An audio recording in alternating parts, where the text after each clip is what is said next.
गुनगुनाने लगी, कहने लगी भगवान श्री राम सीता जी का विवाह है और सभी आशीर्वाद लेने के लिए आज महाराज जनक के आंगन में पहुंचे हैं कि बिटिया हुई रही आई पर आई बावलियो कन्यादान बावलियो कन्यादान।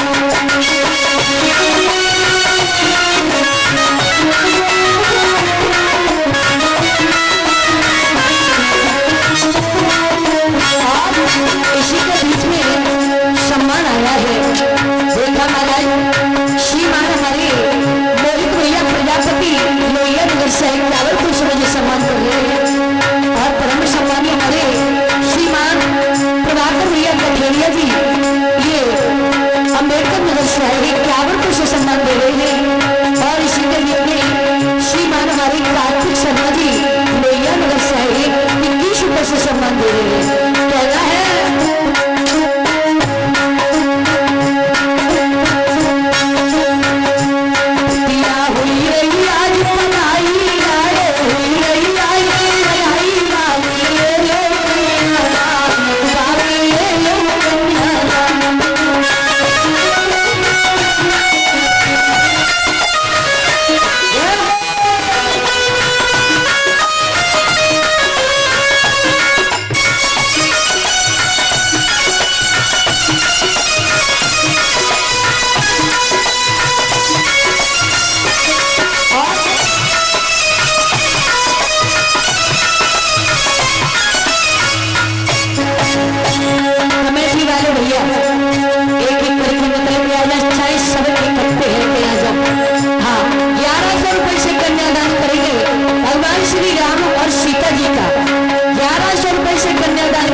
कहना है जनकपुरी के एक एक करके आज कन्यादान लेने के लिए तैयार हुए हैं। तो इधर देखा ले लियो कन्या प्राण लाडो हुई गई सगाई, ले लियो कन्या प्राण सीता हुई गई सगाई।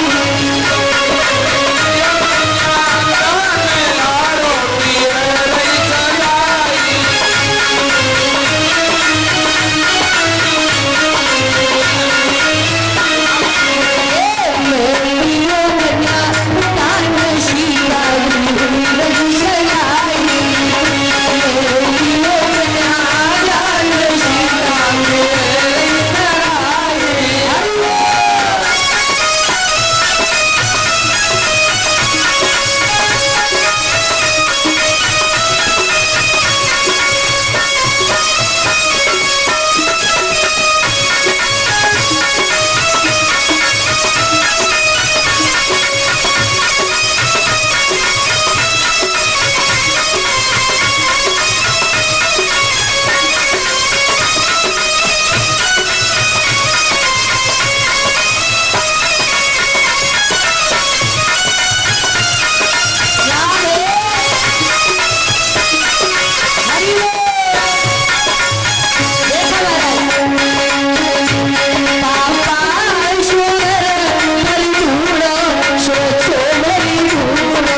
से आए और एक से एक पुष्प मुझे सम्मान दे रहे हैं। और इसी के बीच में परम सम्मानीय हमारे श्रीमान राज बहादुर राठौर जी, ये इंद्रनगर से होगी, गोविंद से यही प्रार्थना मिली है सदैव सत्य के मार्ग पर चले, 51 को से सम्मान दे रहे हैं। और इसी के बीच में श्री विजयपाल सिंह भैया, ये लोकतंत्र संघाई से खड़गपुर से आई है, 51 को से सम्मान दे रहे हैं। और इसी के बीच में परम सम्मानीय हमारे श्रीमान अवधेश भैया 51 को से सम्मान दे रहे हैं। और श्रीमान ये कमल भैया दुबे जी 51 को से सम्मान दे रहे हैं। गोविंद से यही प्रार्थना है कि भैया सदैव सत्य के मार्ग पर चले। और इसी के बीच में सम्मान आया है महेश चंद्र साहू जी रतनपुर से आए हैं, 51 को से सम्मान दे रहे हैं। बोल किसी तरह लाल की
बोल कृष्ण कन्हैया लाल की।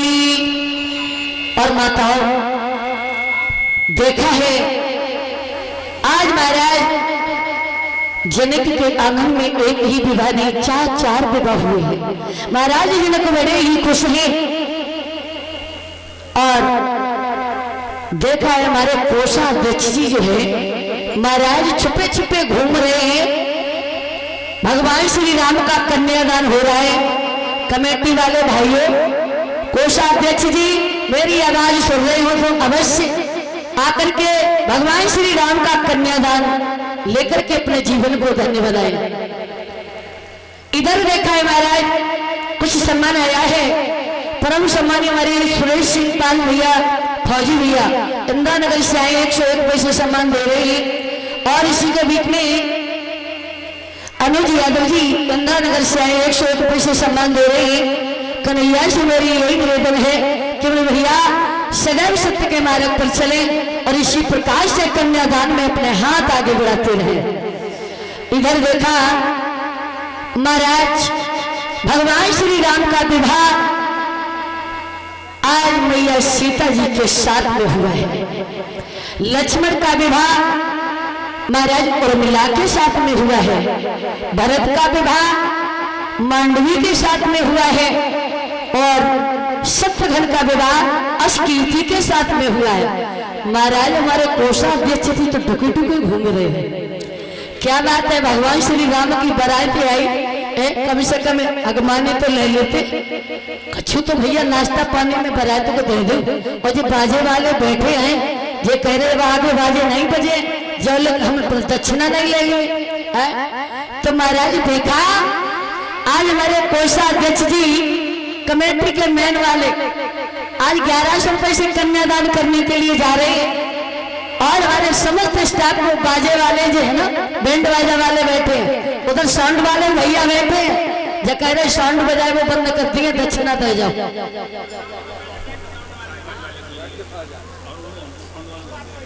और देखा है 501 रुपए हमारे समस्त स्टाफ के लिए हमारे कोषाध्यक्ष जी जो हमारे जो बैंड बाजा बज रहा है ना उनके लिए दक्षिणा में आए, एक बार जोरदार तालियां। और हमारे साउंड वाले भैया को 101 रुपए से दान देकर के अपने जीवन को धन्य बना रहे हैं। और देखा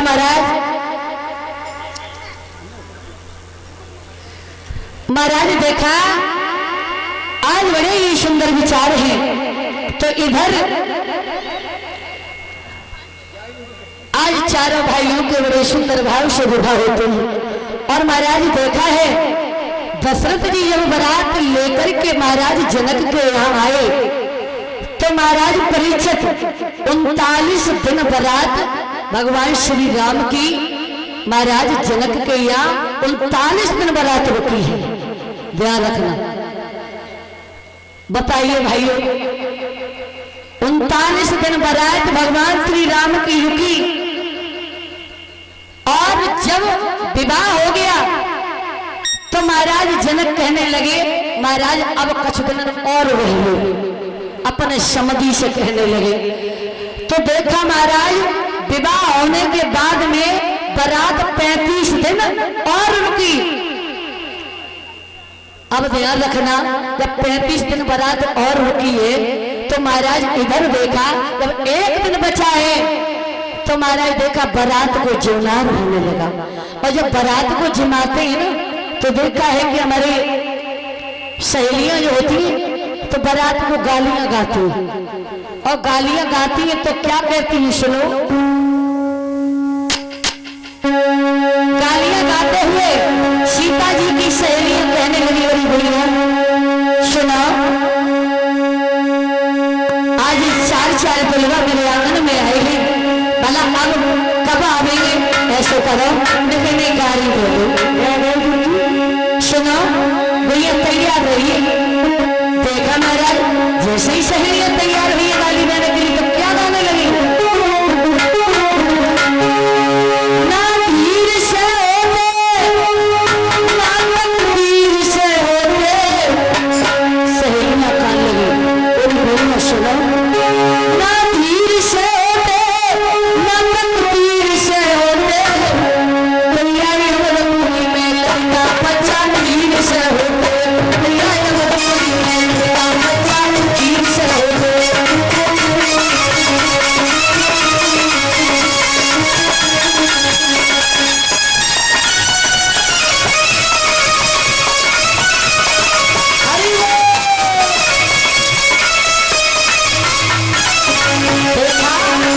सहेलियां कहने लगी भैया सुनो ना तीर से होते ना तकदीर से होते ओ भैया लड़का बच्चा तीर से होते तैयारी मजबूरी में लड़का बच्चा तीर से होते तैयारी मजबूरी में लड़का बच्चा तीर से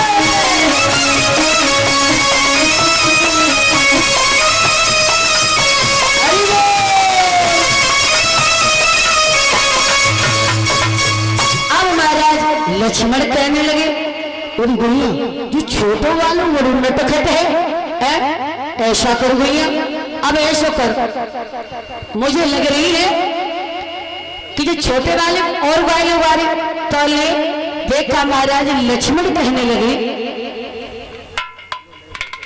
लक्ष्मण जी कहने लगे भैया देखो अब हम डांट नहीं खाएंगे, ये बहुत गलत गाली दे रही है हमें। देखो भैया हम कहेंगे कुछ भगवान श्री राम कर लगे अरे कोई बात नहीं तुम्हारी सालियां हैं अरे गाली दे रही है आज उनका भाई धर्म बनता है अरे देने दो गाली आप क्यों परेशान हो रहे। नहीं भैया देखो हम भी गाली देंगे कोई बात नहीं है जो मुझे गाली क्यों दे रही है। महाराज लक्ष्मण पर नहीं रुका गया और लक्ष्मण कहने लगे सुनो लगती बहुत बातें कर रही हम भी गाली देना जानते हैं।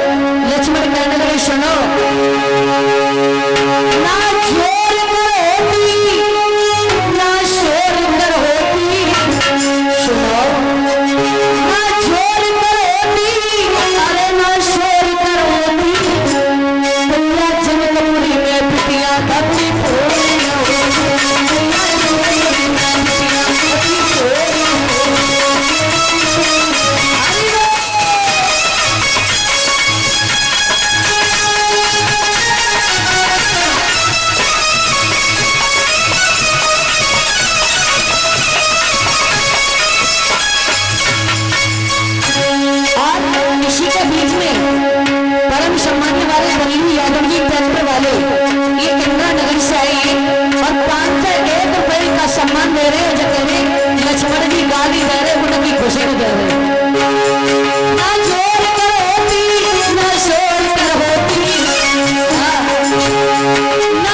देखा है महाराज,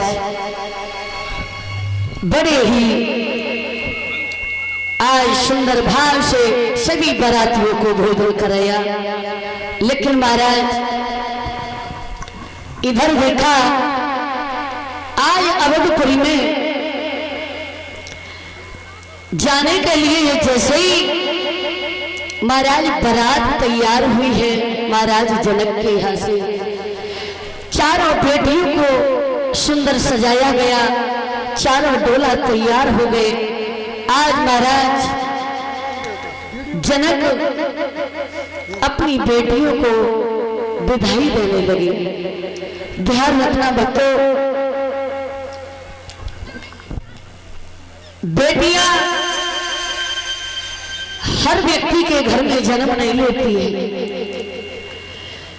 बेटियां हमारी वही जन्म लेती है जहां पर पिता का दिल बहुत सच्चा होता है। महाराज जिस घर में एक बेटी हो जाए, उसके बाद दो बेटियां हो जाए, तो पिता एक बार ये भी सोच लेगा कि हे प्रभु, तूने मुझे दो दो बेटियां दे दी, भला हम विवाह कहां से करेंगे। लेकिन भगवान कहता है, हे मूर्ख, तुझे ये नहीं मालूम है ये तेरी बेटियां जो तेरे आंगन में दो हैं, तुझे बर्बाद करने के लिए नहीं आई हैं, तुझे आबाद करने के लिए आई हूं। अरे तुझे अगर बर्बाद करना होता तो मेरे लिए कहीं ऐसे रास्ते से, जो कि हम कहीं रास्ता पे जाकर के तुझे हम बर्बाद कर देते।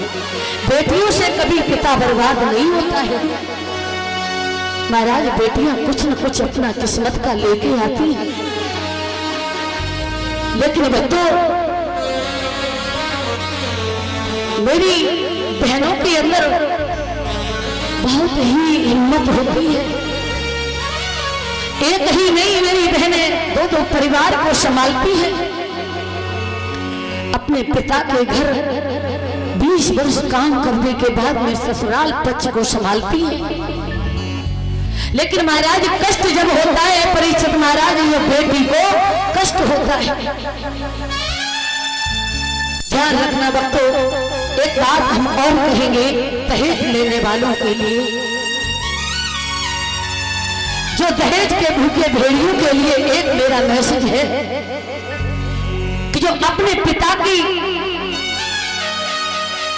जो सुंदर पुत्री होती है, वो एक पिता अपनी बेटी का कन्यादान कर सकता है, अपनी सुंदर बेटी का कन्यादान में आपको दे सकता है, तो महाराज उसके पास क्या रह जाता है। आप खड़े होकर के अपने बेटा की कीमत करते हो, तो क्या महाराज आंखों में शर्म नहीं आती।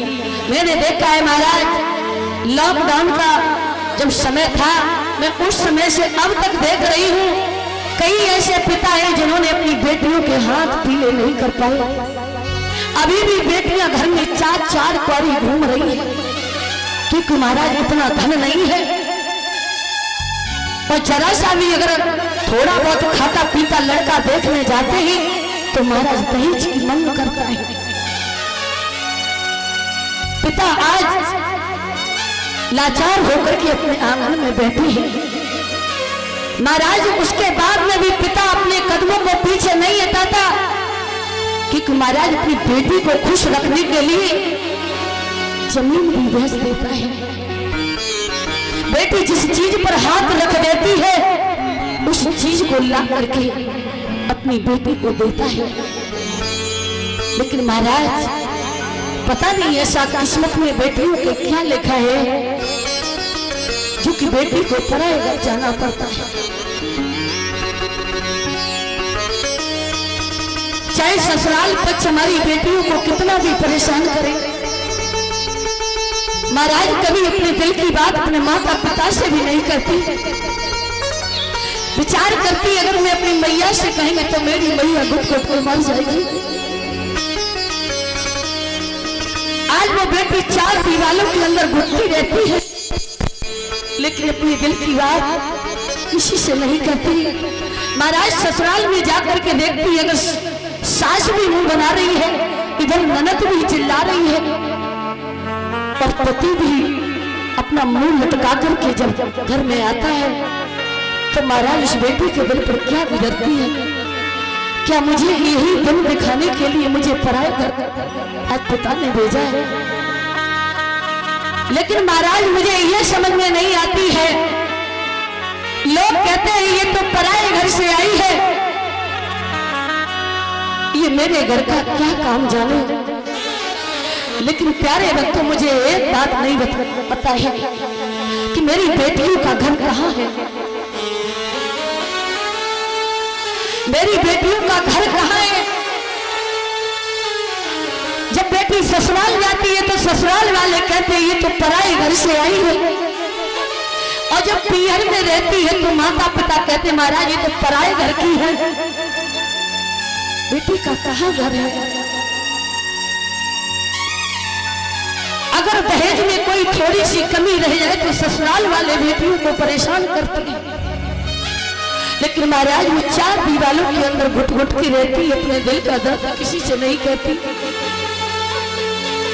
अगर मेरे भाइयों से कहा जाए कि 4 दिन जाकर के ससुराल में व्यतीत करो तो कोई भी हमारे भैया मंजूर नहीं होंगे कि हम ससुराल में जाएंगे।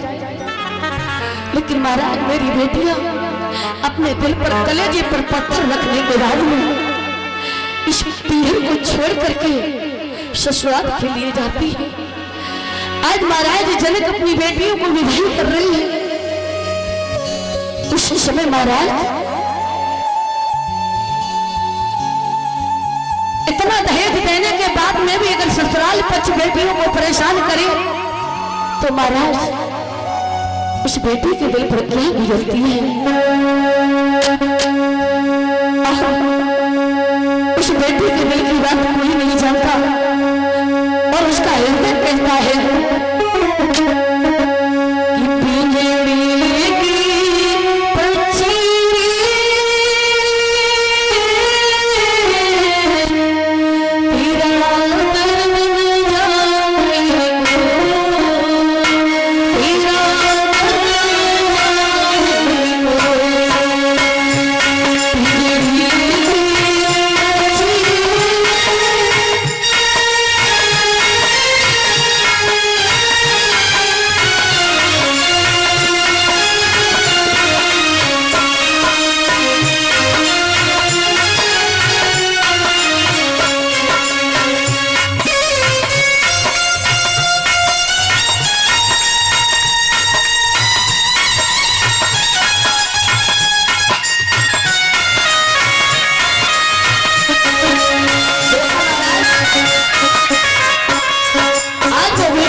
नजराता हूँ।